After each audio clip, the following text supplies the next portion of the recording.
జగన్మోహన్ రెడ్డి వచ్చి వల్లభనేని వంశీకి కొడాలి వెంకటేశ్వరరావుకి వీళ్ళిద్దరికీ కూర్చుని గట్టిగా వార్నింగ్ ఇచ్చారు. మీరు యాక్టివ్ గా లేకపోతే వేరే ఇన్ఛార్జీలు పెడతాను అని చెప్పి కూడా వార్నింగ్ ఇచ్చారు. పేపర్లో క్లియర్ గా వచ్చింది. అండ్ వార్నింగ్ ఇచ్చారు, ఇన్ఛార్జీలు మార్చేస్తారు అంటే మీనింగ్ ఏంటి?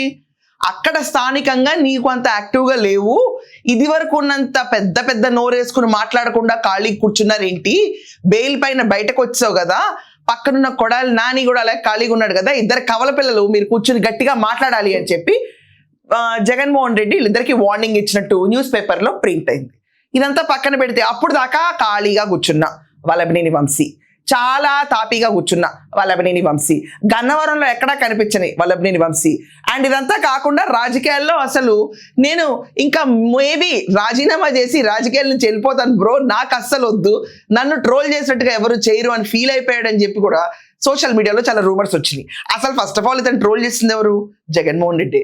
కూర్చుని ఇతను అందంగా ఉన్నాడు, వీళ్ళందరి మీద చూసుకుంటే అందుకనే కేసులు పెట్టారని చెప్పి అందగాడని బిరుదిచ్చి వెళ్ళిపోయాడు. ఎవరికి ఆ మాట పెద్దగా అంత రుచించలేదు అనుకోండి, చూసే వాళ్ళకి కూడా అవునా అనిపించింది.